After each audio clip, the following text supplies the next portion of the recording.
Today, a new LEGO Star Wars Halloween special premiered on Disney Plus entitled LEGO Star Wars Terrifying Tales. And let me tell you, it is amazing. It is super, super funny. Now, the plot does feel a little bit like they're just kind of doing what the Shrek Halloween special did, where they're in Lord Farquaad's castle. They're telling these scary stories that are all parodies of well-known scary stories or horror movies. That's pretty much what this is.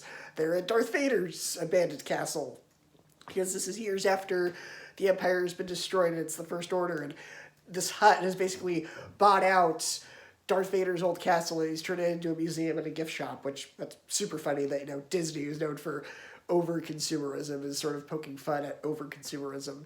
I don't think they have to be self-aware or not, but they basically, bought out Darth Vader's castle, and he's got all these cursed artifacts like a Sith holocron and a Wookiee's paw and something else I forget, but basically all these items have like some sort of scary story behind them, and they may or may not be true. Obviously, one of them isn't true, clearly, because one of these is like, what if Luke had joined Darth Vader? Clearly, that's not true, but it's from the Sith's point of view, so it's super funny.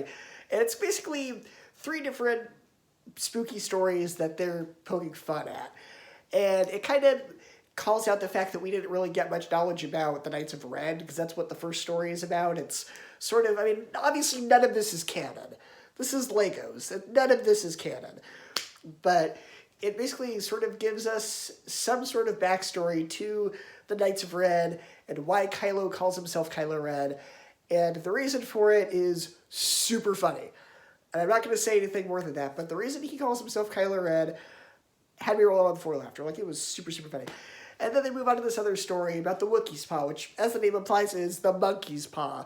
And obviously Luke wants to get off the farm, and so he wishes to join the Academy, which is the Imperial Academy. And he ends up getting trained by Darth Vader instead of Yoda. And that's sort of the trick of that. It's like Marvel What If, but in Star Wars form and also parody. So it's a lot funnier. And that's sort of funny. And the end result is more or less the same, but the way that it's done is different, and it's super, super funny. And the last one is sort of this Sith holocron story that also kind of points out the fact that Darth Maul should not have survived getting chopped in half. They totally make fun of that, but he still survives because it's Lego, but they totally point out the fact that it's totally logical that he survived getting chopped in half, which that was really funny. They're sort of being self-aware and poking fun at all the complaints that the fans have, while also kind of lovingly paying tribute to it. And as per usual with these LEGO specials, there are tons of background gags, there are tons of visual gags, and I think this is probably the hardest and loudest I have laughed in a while, because this was just joke after joke after joke after joke, and I don't think there was a single joke that didn't work for me. There was one joke where it was subtle, and then they point out the joke later, like right after, and I'm like, well, I got that joke. But obviously this is a kid's special, and so they have to kind of point out the more subtle jokes. And I'm like, hey, you probably should have maybe left the joke on its own instead of pointing out the joke a little bit, involving a character's name, which that's kind of near the end, and it's pretty obvious what it is. But like overall, I thought this was a fantastic little special.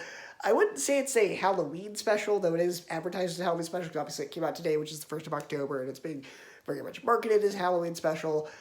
It's not really. It's like the LEGO Star Wars Christmas special, where that wasn't really a Christmas special. It had elements of it. This has elements of Halloween, sort of the aesthetic and everything. But really, this is just sort of a fun little LEGO Star Wars spoof. And if you're familiar enough with the LEGO Star Wars, just LEGO in general, you know exactly what you're going to get. It's hilarious. It's always a really good time. I really enjoyed this, and I hope you do too. I would give LEGO Star Wars Terrifying Tales an A+, 10 out of 10, and a 5 out of 5.